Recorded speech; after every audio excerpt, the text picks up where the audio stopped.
So welcome everyone to our second webinar of 2021, a conversation about power of disruption to drive change and create impact. We are thrilled to have Kara Goldin and Tim McBride with us. It also happens to be Women's History Month, and I can't think of a better person to honor and to have talk to us about her journey than Kara. In this month, we honor trailblazers, both past and present. And Kara, you are truly a force when you and I talked some months ago, and you really helped make the world a lot brighter for men and for women. And so we honor you this month, just as we honor our founder, Barbara Bush. So thanks for all that you do. You are a true disruptor, just like our founder. You are a woman on mission. And just like her, you're unafraid to challenge the status quo and drive change. So let's get after it. In order to get us started, we have our dear friend of the foundation and of Barbara Bush, Tim McBride. Tim and his wife have been a supporter of ours for many years, for decades, in fact. Tim is a true champion of literacy. Tim's worked in government for over 30 years in business consulting, and currently serves as the Senior Vice President of Global Government Relations at Raytheon. Tim, welcome and thanks for kicking us off today. Thank you very much, British. I'm really happy to be with all of you today for what I know is going to be a really fascinating discussion. I had the great honor of serving President George H.W. Bush during his time in the White House, and I saw firsthand Barbara Bush's tireless dedication to the cause of literacy. And in the 32 years since she launched the Barbara Bush Foundation, it's been a joy to be part of the life-saving work that Mrs. Bush began. And now it's up to us to carry on her life's work. My wife, Anita, and I, as British mentioned, served as co-chairs of the Foundation's 30th anniversary celebration in 2019, giving us a front row seat to the work that British, Doro, and the entire team embarked on in this next chapter in the Barbara Bush Foundation story. I know that Mrs. Bush would be proud of all that the foundation has accomplished, but I also know, as always, she would be urging us to do more, to keep pushing, to be undaunted, just as Kara is going to talk to us about today. It's my pleasure to introduce Kara Goldin, the founder and CEO of Hint Inc. Before she took a leap of faith and the risk and founded Hint, best known for its award-winning, unsweetened, flavored water, Kara served as Vice President of Shopping Partnerships at America Online. What I find most inspiring about Kara is her inherent ability, but also her instincts to disrupt and drive toward more new cutting-edge solutions that make things better. Kara has a long list of recognitions. She's been named one of InStyle's, this is my favorite, Badass 50, Fast Company's most creative people in business, Fortune's most powerful women entrepreneurs, Fortune's most innovative women in food and drink, and one of 6 disruptors in business alongside Steve Jobs and Mark Zuckerberg by the Huffington Post. She's also the host of the Kara Goldin Show, a podcast where she interviews founders, entrepreneurs, and other disruptors across various industries. Her first book, Undaunted, Overcoming Doubts and Doubters, was released in October 2020 and is now a Wall Street Journal and Amazon bestseller. Let me hand it back to British, who's going to get this kicked off. Thanks, British. Thanks, Kara. Great. Thanks, Tim. As Tim said, Kara, we're thrilled to have you today. And Barbara Bush was passionate and had an incredible personal journey. She had a journey really that led her to the cause of literacy. She was driven by instinct and the eagerness to learn more, but also she was committed to improving lives. And she had an amazing story. And I think you have an amazing story, a story around how did you find and quote unquote own your cause. I think there's intersectionality, Kara, with your book and your story. It's personal and professional.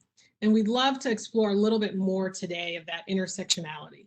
Can you share a bit with us around the personal journey, how you went from executive to entrepreneur, how you were driven to succeed, and that you, at your core, the through line is disrupting, and you are a disruptor. And as Tim said, you're a badass, And how did you do that? Share that personal journey with us. Thanks. Thank you so much for the kind intro. And yeah, that's one of my favorite, I have to admit, for sure, that award. So, you know, more than anything, I feel really fortunate that I've been able to have the journey that I've had. I grew up in Arizona, and it was there where I I left Arizona and moved to New York. I always wanted to be in journalism, and I worked at Time and then moved on to work at CNN when it was considered, they didn't call it this back then, but a late stage startup. That's how I would term it. Ted Turner was still running around the offices, and kind of a crazy time. And then ended up moving to Silicon Valley with my husband. That was where I didn't know anybody in Silicon Valley. For me, Silicon Valley, the only person that I equated Silicon Valley with was Steve Jobs. And so I tried to figure out, how can I get a job at Apple? And because that would be really fun, but I didn't have the right experience. I hadn't worked in tech. And so instead, I stumbled upon an article that was it was a company that had spun out of Apple, five guys, not in a garage, but in an office, that had been working for Steve at Apple. And they were testing this concept of shopping on a CD-ROM, for those of you who remember it, a disc that you stuck in the machine. And it was a little known Steve Jobs idea. And I just thought, gosh, it's really neat, because there definitely is a problem with the internet.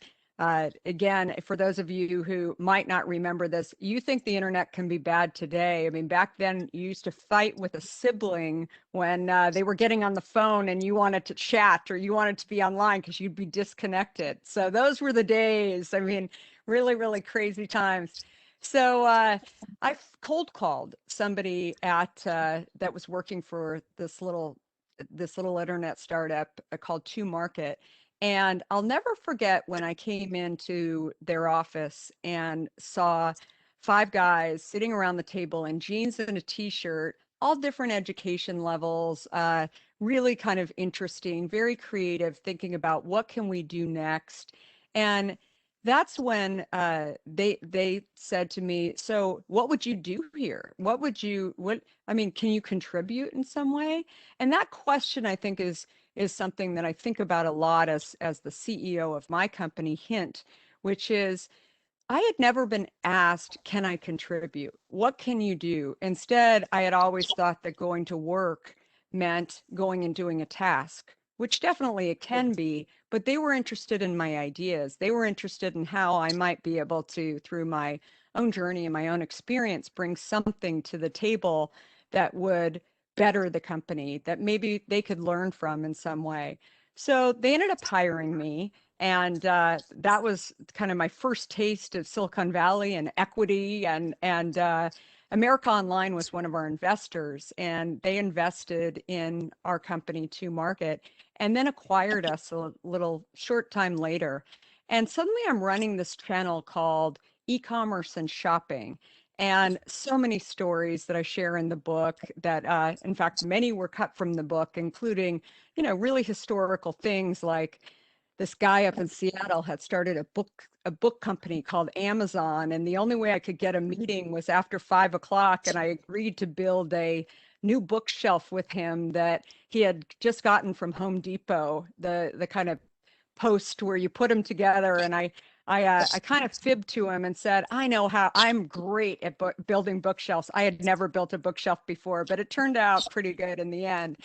But that's when, after 7 years, it was $1 billion in revenue to America Online, and I decided to leave. I was based in San Francisco. I had, with my husband, 3 children at this point, under the age of 4, and more than anything, I felt a little bored. I kept telling people that it was just different. The culture was different. Lots of things were different at America Online at that point. And while we weren't going through a, thank goodness, you know, landslide, things were leveling off naturally. And it was a different stage in the company than where I had been when I was employee, I think just a little over 100 at America Online. I took a couple of years off. I spent time with my kids. I wanted to go to those mommy and me classes that a lot of my friends were talking about. And I did that. And I really enjoyed it. And I kept thinking, I want to do something that has purpose, that really changes people in some way. And I kept thinking that was a nonprofit, frankly, and kept looking around at a lot of different nonprofits and all very exciting. I think that the problem that I had was that I had so many interests that I really liked a lot of them and I couldn't make a decision. So I decided during that time that I was still interviewing for tech companies, trying to find the perfect one. And that's when I decided I'm going to get in shape. I had really gotten out of shape through all the pregnancies. I had also developed terrible adult acne, which I never even had as a teenager. It just seemed to kind of occur over the last couple of years. And my energy levels had just sunk. I had to take a nap by 1:30 or 2 o'clock every single day. And while that's okay every once in a while, I felt that it wasn't normal. There was something really off about my health. And no one could figure it out. I went to a bunch of different doctors and I went to a couple different dermatologists as well to figure out the acne. And that's when I just decided I'm going to look at what I'm putting into my body. I had never consciously looked at what I was doing. I probably cared more about what I was putting into my car than what I was actually putting into my body. I had a lot of trust in the system and certainly felt that the word diet for me was health. It equated to health. And so I counted calories, tried a bunch of different diets, nothing was working. And finally, I just had pretty much given up when on my kitchen counter, I had my favorite friend, my Diet Coke. And I had been drinking Diet Coke for many, many years, since the 80s when it came out. And that's when I looked at the ingredients and I thought, what am I doing? I mean, this is crazy. I've given a pass to a drink that I would have basically eliminated if it was food because I didn't understand the ingredients. And at that time, diet drinks had 10 calories. They hadn't perfected the 0 calorie thing. And so that's when I thought, I'm just going to do a little test and I'm going to see what happens. So I eliminated Diet Coke and then I ended up substituting water because I was quite thirsty at this point, and I really hadn't been a water drinker. And that's when, after a couple of days, I realized that the reason I don't drink water is it's so darn boring. And so I started slicing up fruit and throwing it in the water and thinking, this is all I need. But the problem with this process was that it was it was cumbersome, right? I had to go buy the fruit, make sure it was the right fruit, slice it up, and it would only last a couple of days in the fridge. And I really missed going and picking up a 12-pack of Diet Coke from the grocery store. So the convenience of it was really what drove me to ultimately realize that if something like this as a consumer was available at stores, that would be terrific. So 2.5 weeks after living this way, I hopped on the scale because I noticed I had lost a few pounds and I couldn't believe it. I lost 24 pounds in 2.5 weeks. I mean, it was just leaving me. It was this elimination that was amazing and shocking on every level. And my acne had cleared up, my energy levels were gone, and I thought, what just happened? And it wasn't the most pleasant 2.5 weeks of my life, but it wasn't impossible. I had achieved something just by trying. And that's when so many people, it's a lot of weight to lose in a good portion of time. I look like a very changed person. And that's when a bunch of my friends said to me, what have you done? And I would explain to them, well, I swapped out this diet soda for water with just some fruit that I had sliced up. And they thought, wait a minute. So you weren't drinking full sugar soda, you were drinking diet soda? And I said, I know. I couldn't believe it. It was crazy. And that's when I finally, after about, I don't know, 6 months, I went to the grocery store, my local Whole Foods, which had just opened in San Francisco. And I asked the gentleman who was stocking the shelves in the store, I said, by the way, do you have a drink with just fruit in it? I don't want any sugar or any diet sweeteners in it. And he pointed to a drink called vitamin water, which some of you are familiar with. And he said, this is really, really good. And I looked at the ingredients and saw that there were over 300 calories in a vitamin water. They didn't even have a diet version. And so it was at that moment when I really realized, British, that there were so many words that were tricking us as consumers. Mine was diet, other people was vitamin, maybe low fat, to believing that those would actually help us and allow us to achieve something. And yet I had seen from my own experience that it wasn't. So I had this crazy idea that while I was looking for that perfect opportunity and, maybe that next tech job, why don't I just get a product on the shelf at Whole Foods? Because I can help a lot of people just by realizing that those diet sweeteners and some of these other things that are out there that are healthy perception versus healthy reality, they may not help you at all. And so I mean, I look back on that time, and something I share in the book as well is that for me, it wasn't even about launching a company. I just wanted to get a product on the shelf. I felt like maybe I'll get a product on the shelf and no one will buy it, but then I'll have a lot in my pantry and I like it anyway. So it'll all be great. And I'll give it to my friends, and, my kids are young and they'll drink it. Right. And so it was, that was really the beginnings of Hint. And I'm still smiling about it because I have such fond memories. I mean, I definitely had a business plan, but it was really a time when I just felt I was so energized by the idea, number one, of helping people. You talk about Barbara Bush, and I'm, quite sure that it was the same initiative, right? She really felt like she could help people in some way. And that's how I felt as well. But in addition, I felt that I knew I was ahead of where the rest of the world was on figuring out this issue around diet sweeteners. And so I thought that I need to launch this beverage as a tool to actually help people realize that diet sweeteners may be worse than regular sugar for people. And again, think back 15 years ago, this was not a popular conversation to have. I mean, there were a lot of disbelievers in, nobody really thought that diet sweeteners, or most people didn't think diet sweeteners were bad. So that was the beginning. That's a great journey. And you call yourself in the book an accidental entrepreneur, which I think you've just told that story. You sort of fell into this. You have a number of sort of themes and through lines that I think we can all take away as incredible advice, personally and professionally. But before I do that, before I segue, I'd love Tim to jump in. Tim, if you have thoughts or questions for Kara, and then I want to really sort of double click a little bit, Kara, around some of these themes, because I think they're important, and then how you connect them to kind of some of your stumbles along the way, and what we can all learn from that. Tim?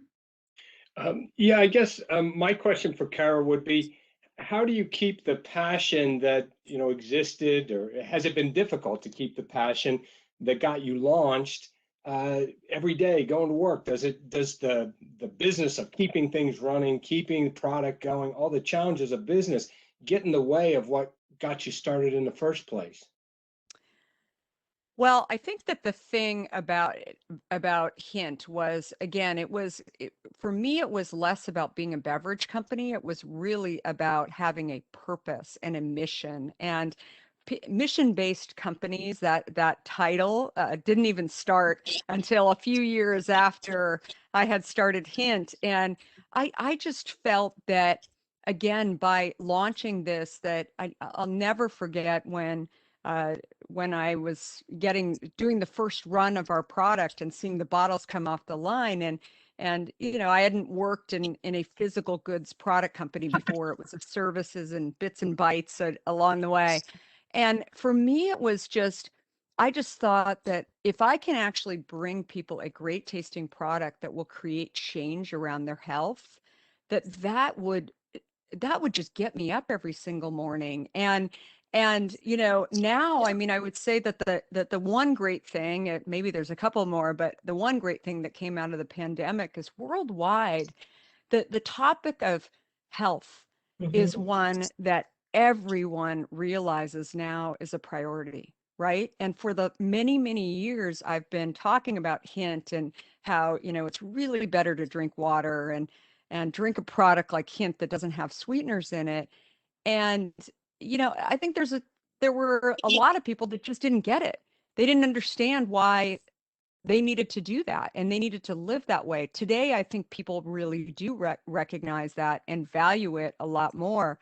And so I think there's a huge audience out there. It just keeps getting bigger along the way. And again, I think when you start a purpose-driven company, that it's sort of like, I equate my journey oftentimes to friends as and maybe this is the journey of being an entrepreneur, especially for a mission-based company. It's like a puzzle, right? Somebody throws you the puzzle, but they say you can't actually have the picture, right? You just know you're doing a puzzle and that's it.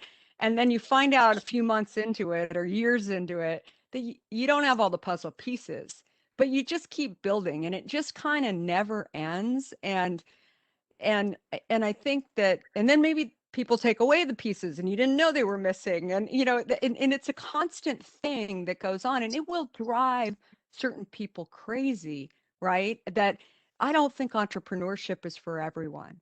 I'm part of the reason why I really wanted to get this book out there too, that I don't think it's as simple as saying that if you want to be an entrepreneur, you can be a unicorn or you could be a failure. I think there's a lot in between and there has to be a reason. And, there's a lot of stuff that goes on in building it. And I think just having that purpose though is really, I don't think it changes if you put stakes in the ground and that you're doing something that is really, really helping people along the way. Yeah. And I think that's such a great through line to our mission to nonprofit work and looking at the challenges of low literacy in this country. But they're always, the subtitle of your book, they're always doubters and doubts. And how do you, even though you had this motivation, as Tim was saying, how do you overcome the doubters and the doubts? It's very challenging, particularly being an entrepreneur. There's a lot of risk in what you were doing. And so, can you give us some advice on how you encourage others to deal with those sorts of challenges? Well, first of all, there's two things that come to mind for me. First of all, I feel like one of the things that I realized shortly after starting Hint, and I certainly had my doubters, and you have that little voice in your head thinking, saying to yourself, gosh, should I really be doing this? I mean, there are a lot of opportunities for me in tech in Silicon Valley, but I'm really interested in this. And I think that the key driver for me was that I was learning every single day. And something that I think a lot about in terms of, just as I was leaving AOL was that I didn't feel like I was learning. And I think as we grow in our lives and particularly as we go up the ladder in business, oftentimes the higher we are, whether that's a manager or director, CEO of a company, we lose the ability to, and really we do not force the time around learning.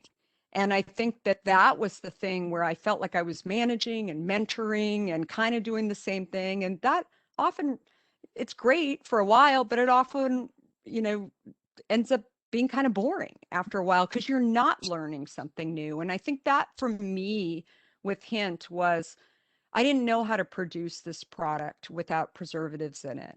I didn't know how to get a hold of Cisco to distribute my product, which, by the way, we were too small for Cisco to even touch it until many, many years later. So there were all these learnings along the way that was really, really exciting on top of all the doubts. And after about a year of living this life, and the excitement would vary every single day, some days I'd be overwhelmed, some days I'd feel like I accomplished some things. I was just about to throw the towel in because there were a lot of things I couldn't figure out. And one of my biggest doubters, I will call him this, a friend of mine introduced me to a gentleman at that Atlanta soda company. And we ended up having a phone call, and he agreed to have a phone call with me because I was really trying to figure out how do I get a distribution network set up to allow my company to or my product to get out further beyond San Francisco. And also overall, just how do I distribute, or not just distribute this product, but manufacture this product without preservatives in it. And so when I got on the phone with this gentleman about 15 minutes into the conversation, I shared how the product was doing well in the Bay Area where I live, but about 15 minutes into the conversation, he interrupted me and he said, "Sweetie, Americans love sweet. This product isn't going anywhere." And I thought, did he just call me sweetie? I mean, I'm talking to him about my product and where it's going. And then he went on to essentially eliminate the need for my product in his mind. And he was sharing with me how, the key thing that consumers want is a diet product that doesn't have 10 calories, but has 0 calories. And nowhere in the next 45 minutes did he mention the word health. And I kept thinking, that's my whole purpose for launching this product. And we hung up the phone. Our time was up. It was pleasant enough, although obviously there were a few moments in there. And he clearly doubted. He was one of my biggest doubters. And I think when he hung up the phone, he thought, she's not going to build this company anymore. And what I realized at that point was that I had a choice, that I had my own doubts. I clearly walked into this conversation thinking that there are that, if he offered to take my company, I think for free, I would have allowed him to do it at that point. And that's when I heard the doubters, but I realized that we were on a whole different river, on a whole different mission. If you call, what they are talking about a mission, I'm not sure. But for me, the mission was health. And so the important lesson about that story, I think, is that you're going to have doubters that are not going to understand your vision. But in addition to that, if they are on a different playing field, a river, in my view, he had a giant cruise ship, I had a rowboat, and I was moving as fast as I could.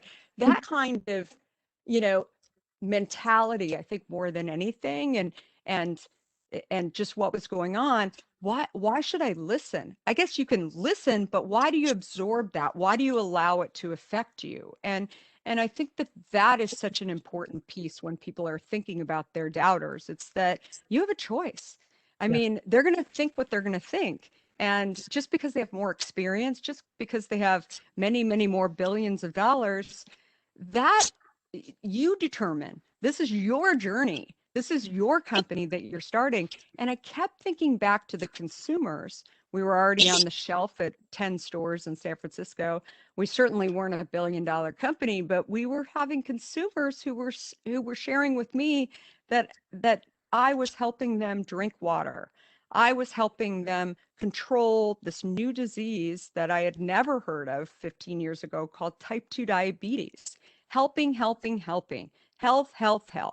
And I thought that is a very different mission, a very different thing than what this gentleman was talking about from Coca-Cola. And so I need to put the gas on and keep going and understand what he's doing over there, but not what I'm doing. And, something I say, one last thought, British, on this, experienced people. So often large companies are not the ones that are actually going to be the innovators and the ones that are going to create new categories as we did. They're going to have doubts because they're doing the same thing every single day. I mean, this is history, right? For so many corporations. And unfortunately, the innovators, the crazy ones, as Steve Jobs used to say, are the people with ideas and the people that actually have solutions to problems that they see. And it can be lonely. And because not a lot of people understand what you're talking about until you just keep going and you just keep trying. And I see so many similarities in what Mrs. Bush was doing, especially in the beginning, and I really appreciate that. Yeah. And speaking of the beginning, so Tim was there in the beginning. Tim, other questions from you, and then I want to come back to your learnings, Kara, in a second, but I'll let Tim jump in. All right, let me come up with one. I've got about a dozen to ask Kara, so I'll have to stalk you and get on other. I'll find a way to I ask love it. that. But anyway, thank you for joining us today. Staying on the theme of business, how do you make sure someone doesn't disrupt you or some other product doesn't disrupt you? Or am I moving on to you as CEO rather than you as, entrepreneur who created this company with a specific purpose? Is that it? Or do you now try to protect your standing as leader in this segment, the creator of a segment? Yeah, I think that the thing that I've learned along the way, and you certainly have an incredible experience as well, so I would love to continue the conversation too. But if you're always looking for the other what everybody else is doing and not focusing on what you're doing and continuing to solve a problem for your customers, then you're going to be chasing. You're not going to be doing what you can optimally do. And I think that is the key thing that I talk about in my story, is that I used to think that because I didn't have beverage experience, I didn't have food experience, I needed to go find the people with all this experience to come and help me. And it ends up that those were not the people, who were willing, because I was this, crazy redhead who, by the way, had 4 kids under the age of 6. I was not the profile that was supposed to be successful in people's mind. And I was a tech executive. I was not the person that was supposed to be able to go do this. And yet I just believed, and I put my head down, and every day I kept moving this thing forward. And again, listening to those customers. I think that the biggest thing that I focus on today, even over 50% of our business is direct to consumer.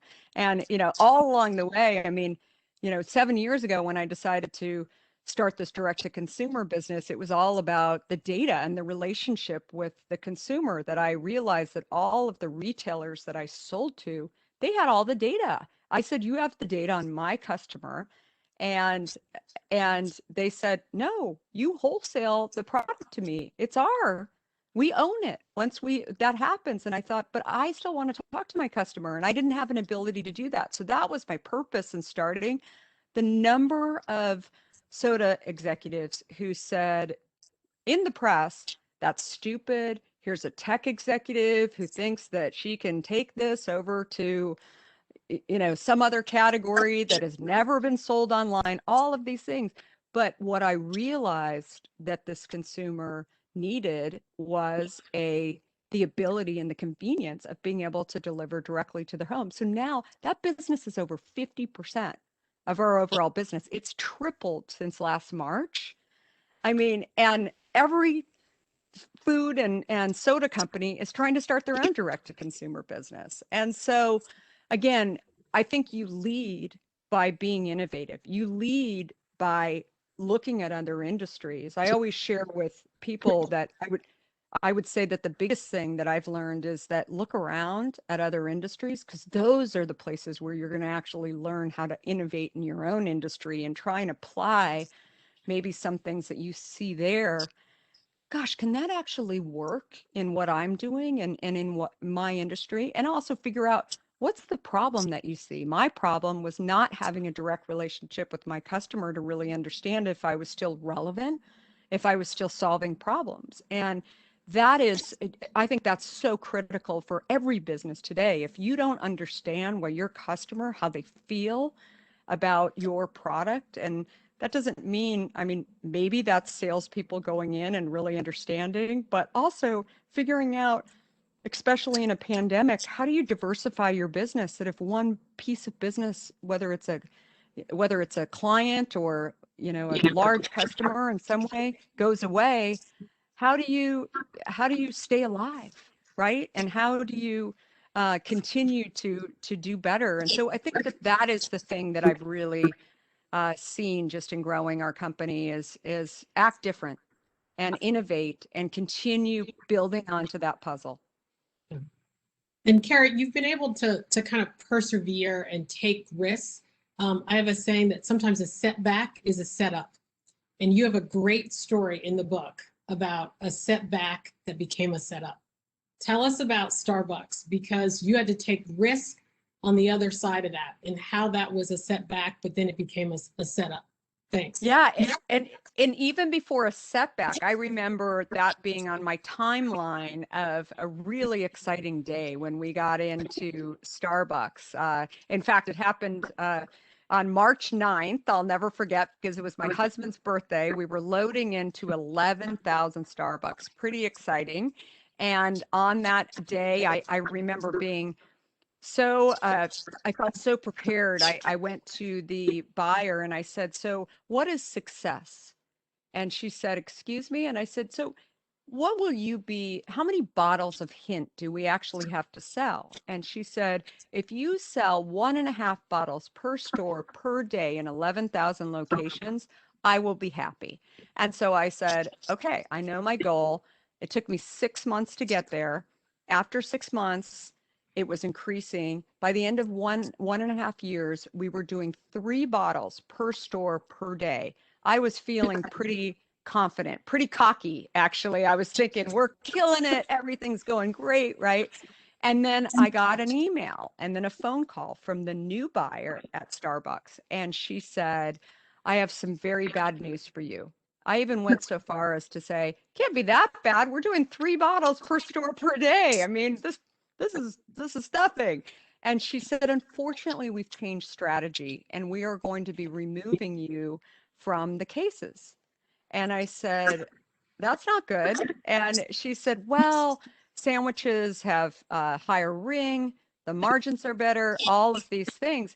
It was rational and great for Starbucks, and it was terrific for their strategy, but that didn't matter because I had product that was going to go bad in my warehouse. I had investors that I had to go back and own this and share this news to them. It was a very bad day. In fact, I don't cry very often, but I cried on that day. It was really, really bad. And it was at that moment that I started to come up from it. I always try and look for the good, a little bit of good. And I said, we've been exposed to all these customers across the country that we wouldn't have been in Chicago or Minneapolis and some areas around the country. And hopefully they'll go and look for our product now, but I have no data. I have no emails to actually go back and communicate with these customers to tell them what happened to the product. About 2 weeks after we were removed from Starbucks, that's when I got an email from Amazon, and they were launching this grocery business. And the gentleman from Amazon said, "I love your product. I buy it every morning with my latte from Starbucks." And I thought, should I share with him that I've been kicked out of Starbucks? Well, he didn't ask, so I wasn't going to share that information with him. And he was very concerned that the lead time was going to be too long. And I said, "Well, actually, I have some in my warehouse, and if you wire me the money, I can send it today." He said, "That's terrific." We became one of the #1 products on Amazon Grocery during that year. It was incredible. Still wasn't back in Starbucks. And, I remember thinking about Starbucks, and obviously the Amazon buyer had mentioned that he had tried it for the first time inside of Starbucks. And a friend of mine asked me, she said, "Well, maybe something came out of this." And I said, "But that was 40% of my overall business was at Starbucks." And I said, I spent every day thinking about that. I got really confident. It was that they were it for me. And that's when it dawned on me that I said, I just learned a big lesson. 40% of my overall business is sitting in the hands of somebody who says, "I'm going to change strategy." I mean, shame on me, right? For actually thinking that that was a good move. So now I'm doing great in Amazon. Everything's fine. A year into this relationship, that's when the Amazon buyer said, you know, what's really interesting about Hint? I'm in his Seattle office. He said, the buyer that's buying Hint is also buying things like diabetes monitors and healthier products across multiple categories. And I said, oh, how is that different? And they said, the person who's buying the soda products, they're not really buying those products. Every once in a while they are. And I said, very interesting.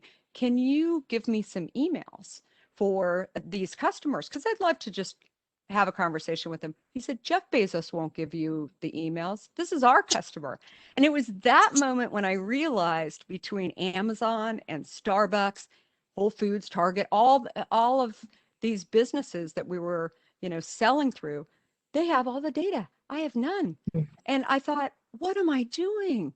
And I was on my Southwest flight going back to San Francisco, and I said, I'm going to go build a website this weekend, and I'm going to go put up products, and I'm going to see what happens. And one of the stories in the book was I fought my board on it. They were concerned. They said Amazon's going to crush you, and I said, no, we are a consumer-driven company, and the consumer, everything we do, we can do other products like sunscreen and things like that along the way.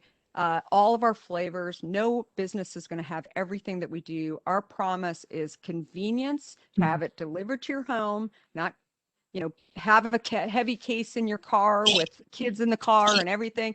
We deliver it right to your home. And in addition, everything we do, all the flavors are there.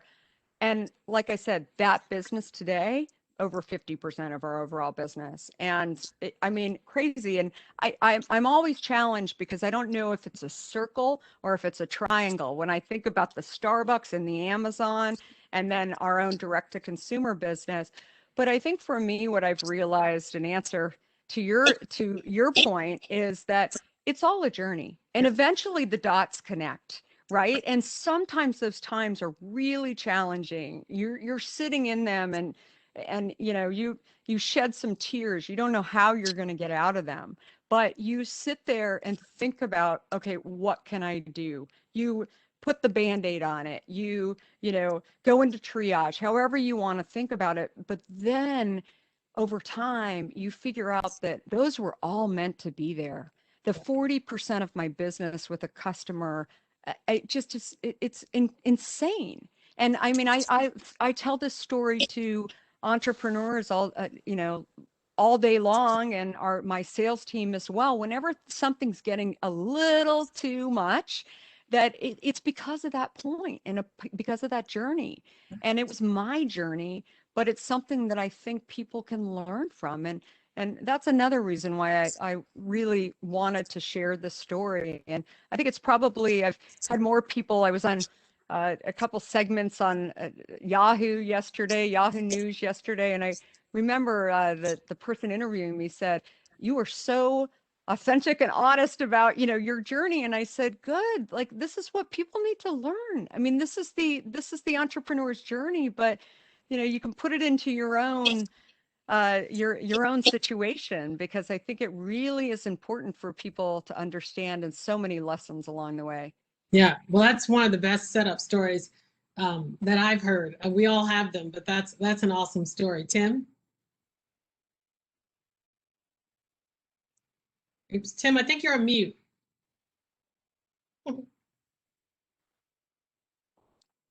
Sorry about that. After a year, still screwing that up. Kara, I wonder if there's advice you can give. Not all of us are entrepreneurs. We might want to be, but not know how to be. Maybe circumstances don't land us there. Are there entrepreneurial lessons that you could point the foundation toward? Are there disruptive ways to break through on literacy? We've tried a lot of really cool things, and British and the team are taking us to a new chapter. But does entrepreneurship apply to other segments, or is it just water? Yeah, I think so often we look inside of our own circle, right? We look inside of what we do. Maybe it's nonprofits, maybe it's books and literacy and what other people are doing around us. And what I've always found is that those are kind of scary to look around at, because you start to feel like, well, that's what they're doing and maybe I should be doing this. And so you can't, it's hard to focus, right? And instead, something I said earlier is pulling from other industries and what are other people doing around innovation, and can you apply some of those principles? And again, I think that when you're writing the book and you're writing and you're going out and trying, I think that there is, I mean, there's a lot of personal excitement, right? Because it's all new ground. I mean, that's something I learned from Silicon Valley, I think, more than anything, more than any other industry, is that, most people in Silicon Valley, especially in the mid 90s, they didn't know whether it was going to work or not. But they figured out, let's just go try this and see what happens and see if we can get traction. And when you do that, whether you're a business or you're an individual, it's very exciting. It's very energizing. It gets you up in the morning. I mean, people have said, how do you stay motivated? I said, are you kidding? I mean, every single day, right? I'll sit there. If I do something, that doesn't turn out the way that I wanted, I'll jot down kind of those learnings, and then I'll figure out how to make it right. Right. Or if I've done something really right, I try and figure out where else can I go that is kind of like this learning. It's all about learning and being a lifelong learner. And so I think more than anything, trying to figure out where the innovation is. And I mean, this is where large companies get stuck, because they think what they're doing every single day is they just need to, maybe go get more donors or more but what are there other things that other people are doing and that really help you to grow, and finding your customers, finding younger audiences too along the way as well. That the thing that I've really appreciated as well, part of the reason why I have really grown my social audience, is that I've found that a lot of our audience, which is kind of the shopper, the person that's going into grocery stores over the years, that their kids are now in college. They've been living, they understand the health, they understand they don't want to be having a lot of the soda and some of the stuff. They don't want to get sick. They understand what I've been talking about for years, and how do we reach those people? And so, as I'm not doing any dancing on TikTok, but for example, I mean, a lot of my talks are small segments I've put on TikTok, and the number of people who have come to me that they didn't actually have the ability to put a credit card in for a while, but love my mission and my purpose, and they love what I'm talking about. I'm finding them on different platforms that we didn't even know existed, right? But again, I didn't know if it was going to work. I just go try. And that's what I do every single day. And you figure out, what's the risk? What's the worst that can happen? As my father always said to me, I mean, my dad was very much dollars and cents. And if I said that I wanted to do something, he was just like, well, what's the worst that can happen? If you move to New York City and it doesn't work out, how much is your lease, and and how long is it going to be? And he would make me do the math. And I think it's the same thing that I share with my team as well, that if they want to do something and they want to go test something, but then they have to come back and they have to say what happened and what did you learn? What didn't go the way that you wanted to? What were you surprised about? Asking those kind of questions and getting people to engage on that, I think is just, no matter whether you're an entrepreneur, a large company, or a nonprofit, it's the same thing. And so that would be my best advice. Thanks, Kara. Great advice. And you talked a lot about growth. We've talked about it from the corporate side, from being an entrepreneur, but you've also grown personally, and you've learned things around managing your life. And I know you're not a huge fan of the word balance, but you talk about consciously choosing which balls to keep in the air. And I love that, because balance, particularly in this last year, has been pretty hard to attain for all of us. What advice do you give all of us, as we consciously choose to keep which balls in the air? I love how you frame that because I think there's so much pressure, particularly on women. This is Women's History Month around, I've got to have balance. I've got to have balance. When you keep saying that to yourself, it almost stresses you out more. And so I love your Absolutely. approach. Yeah. And the more I'm a huge believer too, that the more that you talk about it and we gravitate towards people that we think will, sympathize with us too. And and the steamroll, comes up around none of us are balanced, right? And it just becomes more of an anxiety for so many people. I get it. But I think more than anything, what you do is I think back a lot on times when I felt this way and that I eventually got through those times. And I think that while they're different, I mean, none of us have been through a pandemic. It's now we have, right? And we survived. And there's been hard times and harder times for some than others. And I think that more than anything, you try and figure out what happened that was good. I mean, I've talked to many people who have said, I got to spend more time with my kids, right? And I got to sort of think about what was important to me. I also thought about my health more. I thought about whether or not I wanted to do something different than what I've been doing over time. And I think that is a valuable lesson. And if maybe you didn't like the format, maybe you didn't like that, you had to shelter in place in order to figure that stuff out, but live the rest of your life having learned that. I mean, that's really powerful. And I've shared with so many women in particular who have been furloughed, who have been. I I hate when I hear that women have opted out of the workforce to stay home with their kids. They haven't opted out. They've been forced because women typically make less money than their spouses or this is what's happening when their kids have been homeschooled, that they end up being the ones that are having to stay home and deal with it. And it's not a great situation, but maybe now's the time to figure out how to do something else and write a business plan if you have an idea that you want to figure out. I mean, the number of people that I've met over the years who have said, I've always had this idea for a business, but I've never had the courage. You're a fearless risk taker. I've never had the courage to go do it because I don't have a degree. I don't have the experience. I don't this. And I always share with people, start. And they say, I don't know how to write a business plan. And I said, do you know how to use Google? Or YouTube? Because you can actually figure out a lot how to do it. And if nothing else, let's say you decide that you're not going to start that business, you actually wrote a business plan. That's a pretty big step that you didn't think that you were going to be able to do. And you should be proud of yourself for even doing that.